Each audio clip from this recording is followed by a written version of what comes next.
Abstención. En la Cámara de Diputados aprobó en general el proyecto que tipifica como delito la incitación a la violencia y el negacionismo de las violaciones a los derechos humanos.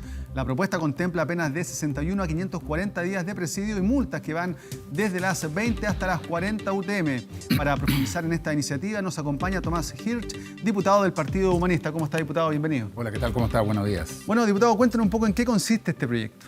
Este proyecto consiste, tal como lo dice el nombre, en sancionar a quienes, por una parte, nieguen hechos que están establecidos como verdades históricas para un determinado periodo, tal como se hizo, por ejemplo, en Alemania respecto a lo que fue la Alemania nazi, tal lo que fue específicamente el Holocausto. Eso es lo que se llama el negacionismo, sobre lo cual podemos entrar después un poco más en detalle.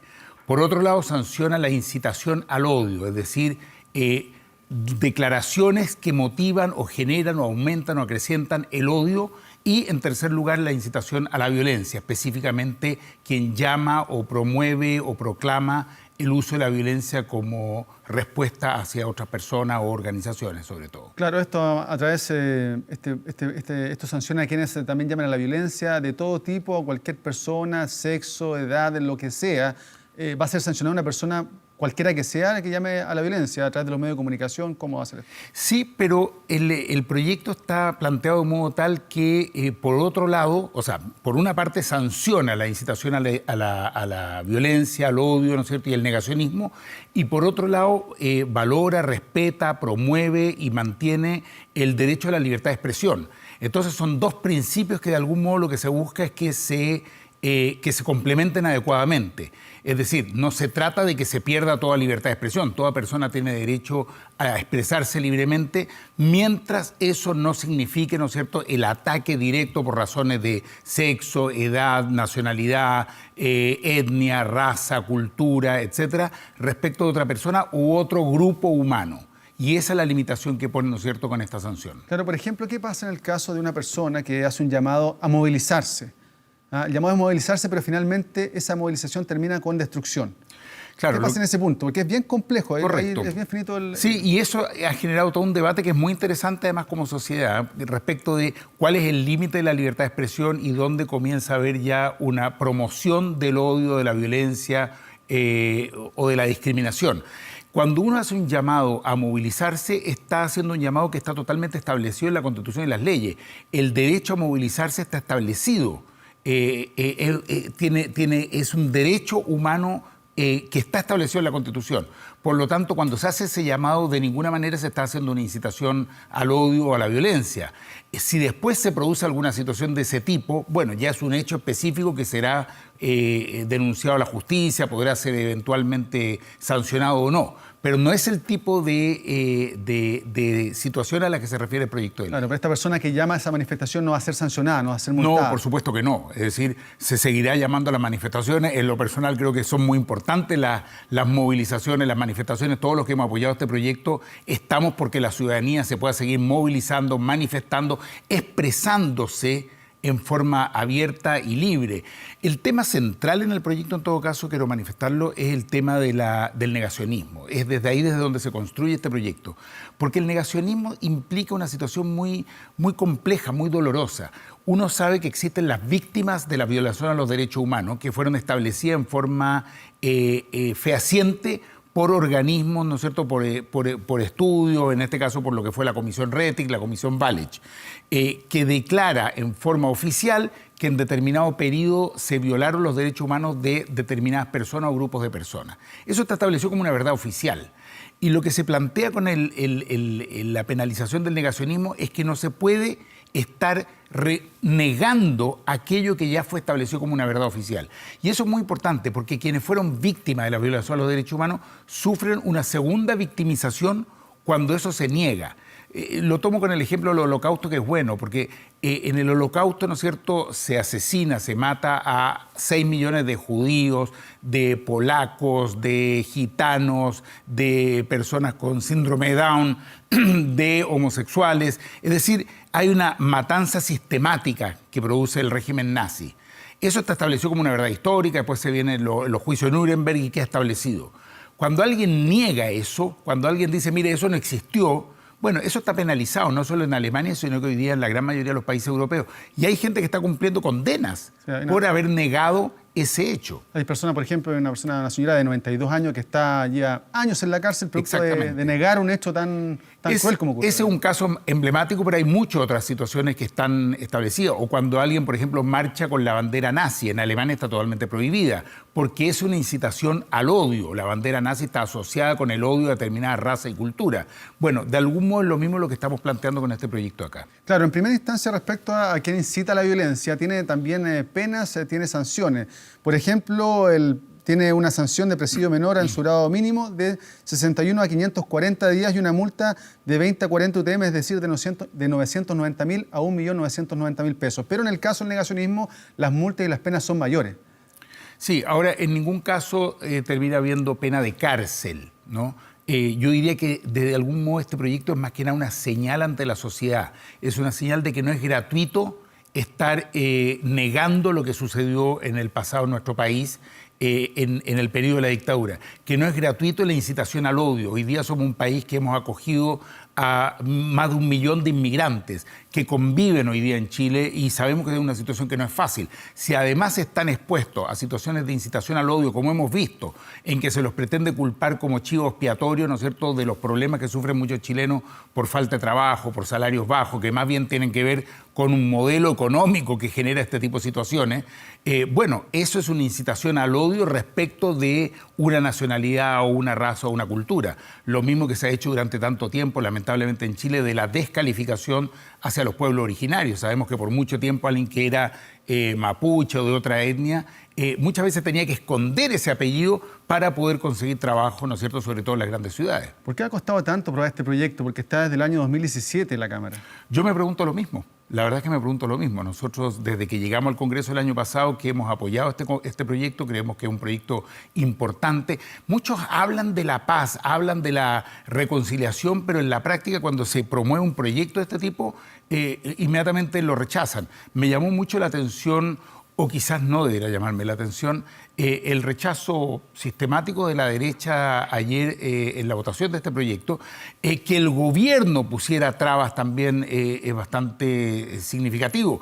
Por un lado promueven un acuerdo por la paz, ¿no es cierto?, como el que hubo hace 2 meses, y por otro lado, cuando se presenta un proyecto de este tipo que busca justamente las mejores relaciones entre todas las chilenas y chilenos, le ponen trabas. Llama mucho la atención que todavía de algún modo les produzca tanta dificultad reconocer que durante la dictadura militar que ellos promovieron y apoyaron, se violaron sistemáticamente los derechos humanos. Quizás les complica porque hoy día nuevamente estamos ante un gobierno de derecha que lamentablemente ha estado violando los derechos humanos en forma brutal y dramática. Incluso el ministro de Justicia dijo que se está sancionando con cárcel la libertad de expresión con esta iniciativa. No se está sancionando la libertad de expresión. La libertad de expresión está totalmente garantizada. Los países que tienen leyes similares a las que estamos promoviendo, porque esto no es un invento nuestro, esto existe, hay legislación comparada en muchos países, como digo, europeos, y eso nos pondría además en una situación de vanguardia también en América Latina. En ninguno de ellos hay cárcel, nadie está impedido de tener libertad de expresión.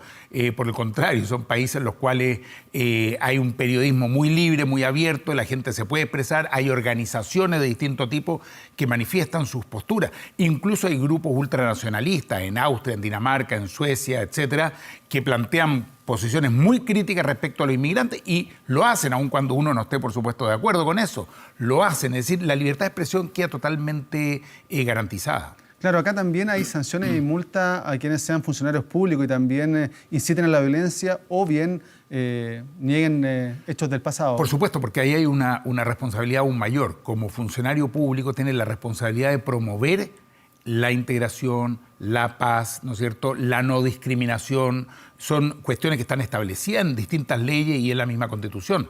Por lo tanto, tienes una doble responsabilidad respecto de garantizar estos derechos para cualquier ciudadano y ciudadana. Acá desde ministro hacia abajo. Por supuesto, del presidente hacia abajo. Es decir, mayor responsabilidad tiene quienes tienen funciones públicas. Imagínate lo que pasaría si hoy día el presidente de la República o algún ministro dice, mire, la verdad, como lo han dicho lamentablemente otros personeros, la verdad es que durante los años del gobierno militar, como les gusta decir a ellos, es decir, de la dictadura, lo que sucedió no fue para tanto, hay que olvidar, hay que dar vuelta a la página porque en realidad no fue tan así, o lo justifican en el contexto, o niegan de hecho que hubieron desaparecido. Acuérdate que durante mucho tiempo se negó la existencia de los desaparecidos. El dictador en su momento dijo, me tienen curco con el tema de los desaparecidos. Se negaba completamente. Hay medios de comunicación, sobre todo diarios, el Mercurio y su cadena, que negaron absolutamente la existencia de los detenidos desaparecidos. Bueno, hoy día está establecido como una realidad y una verdad histórica. Está totalmente probado, comprobado fehacientemente. Entonces, que hoy día saliera una autoridad, eso produce un dolor y un daño muy grande, además de una torcedura de la historia que es muy grave. ¿Qué pasaría si una persona va de invitada a un canal X, que sea? ¿Ese medio de comunicación también va a ser multado? Si es que la persona niega hechos del pasado, por ejemplo, en dictadura. No, la responsabilidad es de la persona. Nosotros sabemos perfectamente que si yo en este momento empiezo con un discurso negacionista o empiezo aprovechando las pantallas a incitar al odio, a la violencia, hago llamados de distinto tipo, es una responsabilidad mía en este momento porque estamos transmitiendo, entiendo, en directo, en vivo. Por lo tanto, la responsabilidad es de quien emite la opinión. Sí, respecto, porque esta iniciativa se aprobó en general, pero se remitió a la Comisión de Derechos Humanos porque tiene cerca de 20 indicaciones.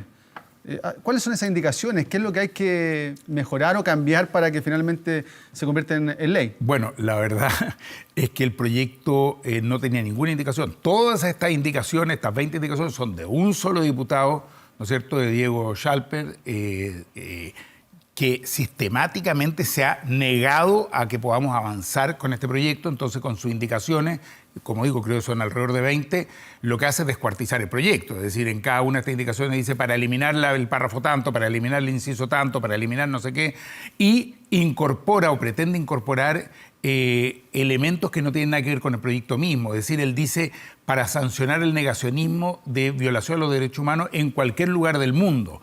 Entonces, francamente, eso va mucho más allá de la idea matriz del proyecto. Él pretende que si alguien aquí habla de o niega lo que sucedió con Pol Pot, por ejemplo, en Camboya o en otro lugar en que se violaron los derechos humanos, eso debería estar sancionado acá en Chile. Francamente, a mí me parecería totalmente abominable negar lo que sucedió en Camboya o en otros países, pero nada tiene que ver eso con la situación de la violación de los derechos humanos y con el sufrimiento que causa la negación en quienes los vivieron acá en nuestro país. Claro, también respecto a esta incitación a la violencia, cualquier persona, para que la gente tenga claro que haga un llamado a la violencia de cualquier tipo contra una etnia, contra una persona de distinto sexo, ¿va a ser sancionada y multada? No, no es automático y eso me parece que también es importante. Yo decía antes que se protege y se defiende el principio de la libertad de expresión y por lo tanto, en definitiva, es el juez el que es llamado, ¿no es cierto?, en conciencia a evaluar si es que acá ha habido una expresión que forma parte de esa libertad de expresión o acá ha habido una expresión que es una incitación y un llamado, ¿no es cierto?, al odio o a la violencia. Y tiene que ponderar ambas situaciones y en base a eso decidir y juzgar. Claro, si por ejemplo dentro de este llamado no hay consecuencias, no hay una persona agredida,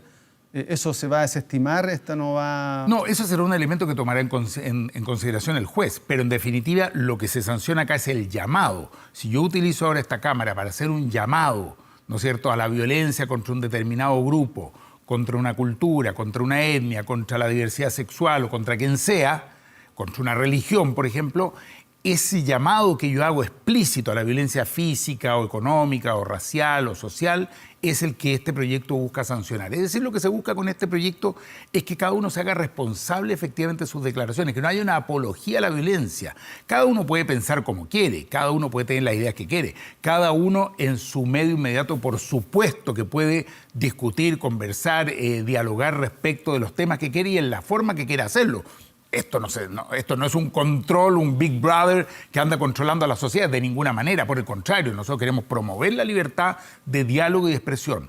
Lo que se hace acá es que se sanciona un llamado público, específico, concreto, a odiar o a ejercer la violencia contra otro grupo u otro individuo. Lo que se busca es finalmente tener como una sociedad que viva sin mayores problemas, en paz, sin mayor incitación al odio. Eso es lo que se busca finalmente con estos proyectos. Algunos hablan de una sociedad más tolerante. A mí me gusta otra palabra. Yo creo que la tolerancia todavía es una suerte de, bueno, ya, tolero que tú existas y que tú estés acá. Yo digo una sociedad que valore la diversidad. Para el humanismo, por lo menos, la diversidad es algo que favorece a la sociedad, que las mejora. Es desde lo diverso que se construye un futuro mejor. Qué bueno que hayan diversas culturas, diversas razas, diversas religiones, diversos partidos políticos, diversas miradas respecto a la sociedad, porque eso hace que la sociedad sea mejor. Lamentablemente en Chile hemos estado muy acostumbrados a lo monocorde, a las posiciones rígidas. Venimos de un país, de una dictadura, venimos de un país del binominal, de dos posiciones antagónicas. Y los países son diversos. A veces algunos se quejan y dicen en el Congreso, hoy día hay tanto partido político. Bueno, es que esa es la diversidad que enriquece a los países. Y este proyecto lo que busca es que esa diversidad pueda expresarse, pueda coexistir, pueda vincularse. Yo creo que así se construye un país mejor. Yo creo que así se construye un país de la no violencia. Nosotros estamos por todas las formas de expresión, por todas las movilizaciones, pero siempre utilizando la no violencia activa y no la violencia contra otros grupos. Respecto a eso, quería preguntarle temas de actualidad de contingencia, que lo que está ocurriendo con la PSU, por ejemplo. Ha habido anuncios de querellas para quienes han interrumpido el mal funcionamiento de la PSU y también han habido de parte de dirigentes de la ACE llamados a seguir movilizándose para el día 27 y 28 de enero, cuando se repita a quienes no pudieron rendir esta prueba de selección universitaria. ¿Qué le parece a usted eso? Nosotros los humanistas tenemos un principio que dice que para entender los conflictos hay que entenderlos en su última raíz y no simplemente improvisar respuestas. Acá la primera violencia es la que se ejerce como sociedad contra los jóvenes en su proceso educacional. Es un proceso educacional tremendamente discriminador, selectivo, que de algún modo va separando, ¿no es cierto?, a unos pocos. Es un proceso que además está basado en pruebas que hoy día se han ido dejando de lado en el resto del planeta, ¿no es cierto?, como esta SIMS y varias otras, que de algún modo consideran que son todos los estudiantes iguales e idénticos. Lo mismo pasa con la PSU. Creo que lo primero es entender que esa es una situación que genera mucha violencia, cuando estudiantes no se pueden educar adecuadamente, cuando hay que estar pagando preuniversitarios carísimos para poder tener un buen resultado. Estamos ante un sistema que no está dando el ancho respecto a las demandas y las necesidades que tiene la familia chilena en educación. Esa es una primera cuestión. Por lo tanto, yo entiendo y comparto perfectamente el rechazo, el enojo que hay en muchísimos jóvenes respecto a la PSU. Eso generó esta situación. El gobierno no tiene hoy día ninguna capacidad de respuesta. Hemos visto que su capacidad de manejar el orden público es nulo. Lo único que sabe hacer es reprimir, atacar, bombardear, disparar, lo que hemos visto lamentablemente durante estos meses. Y hoy día no se le ocurre nada mejor, en vez de escuchar a los jóvenes, en vez de dialogar, en vez de decir, a ver, cabros, ¿cuál es el problema de fondo? Conversemos, dialoguemos, tengamos una reflexión, ya que estamos en un momento tan particular como país. No. ¿Qué hace el gobierno? Lo único que se le ocurre a la ministra, amenazar que no van a poder entrar a la universidad, decir que les van a aplicar la Ley de Seguridad Interior del Estado, es decir, represión al máximo. La misma lógica que ha tenido el gobierno con el pueblo mapuche, la misma lógica que ha tenido con aquellos que se han manifestado en distintos momentos por dramas que están viviendo, en vez de escuchar, en vez de dialogar, en vez de buscar respuestas y soluciones. Creo que está muy mal en el sentido del gobierno, atacando a cabros. ¿Qué le hace? ¿Le va a aplicar la Ley de Seguridad Interior del Estado a cabros de 15 años, 14 años, 12 años? Después se le va a aplicar a los que están en los jardines infantiles. La lógica represiva que hay en el gobierno, cambian ministros, pasan situaciones y se mantiene exactamente igual. Diputado, también preguntarle sobre esta suspensión de la prueba de historia. Fueron 200.000, 202.000 alumnos los que no van a rendir este año la PSU de historia. ¿Es una buena medida a su juicio o no? No, yo creo que dado el proceso, el ideal hubiera sido que se pudiera rendir la prueba, porque esto de tomar el mejor puntaje de las otras pruebas suena bien al comienzo. Uno dice, bueno, genial, pues, toma la mejor de las otras y esa pasa a ser la prueba de historia. Pero hay muchos y muchas para quienes el mejor resultado habría sido la prueba de historia, porque es esa la prueba para la que se han preparado, porque las carreras que quieren seguir son justamente las de la prueba de historia. Yo creo que acá el gobierno se ha ido enredando cada vez más con este asunto. creo que era perfectamente posible buscar alguna salida que permitiera a quienes se prepararon para esta prueba darla. No creo que esta solución de parche que está tomando el gobierno sea la más adecuada. En otro tema, diputado, preguntarle por estas interpelaciones que han habido, van a ser 4 en 8 días. ¿Qué le parece a usted? Muchos han criticado que se está perdiendo tiempo legislativo para temas más urgentes que está pidiendo la sociedad. ¿Usted está de acuerdo con eso? Voy al final primero. No se está perdiendo tiempo legislativo porque el gobierno no manda los proyectos que está demandando la sociedad. El tiempo lo estamos perdiendo porque el gobierno nos sigue mandando proyectos totalmente secundarios y nada de fondo. Y cuando hay algún tema que demandó la sociedad, lo que nos manda el gobierno son parche curita o pequeños paracetamoles. No ha entendido que tiene que hacer modificaciones estructurales y de fondo. Las interpelaciones a mí en lo personal me generan ciertas dudas y se lo he dicho a los que las promovieron, porque les permite a los ministros y ministras ir a florearse, responder lo que quieren, no responder las preguntas de fondo que se le hacen, pero por otro lado han permitido también dejar en evidencia la distancia del gobierno respecto a la realidad que vive el país. Cuando un ministro Mañalich nos dice que en los libros del COMPIN, ¿no es cierto?, están llenos de felicitaciones, yo lo tomé como una simpatía del ministro de permitirnos un poco de humor en un momento tan grave, porque es lo más ridículo que le he escuchado.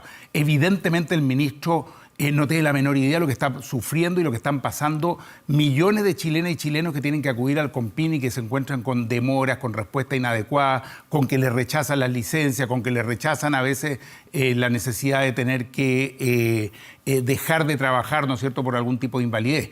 Entonces, queda en evidencia eso. En el ministro Briones ayer quedó en evidencia que, aunque tenga un modo más simpático, más relajado que el ministro anterior, aunque no nos mande a comprar flores, ni nos diga que tenemos que levantarnos más temprano, de todas maneras uno ve cómo sostiene un modelo económico que ha sido brillante, maravilloso, solo que para el 1%.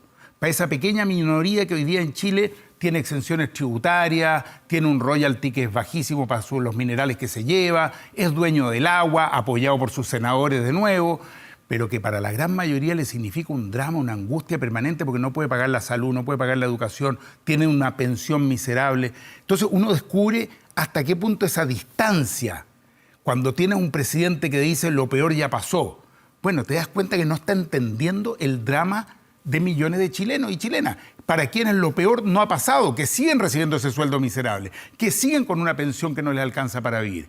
Esa distancia se evidencia en estas interpelaciones que hemos tenido. Ok, diputado, muchas gracias por acompañarnos acá en la mañana informativa conversando de distintos temas. Que esté muy bien. Muchas gracias, buenos días.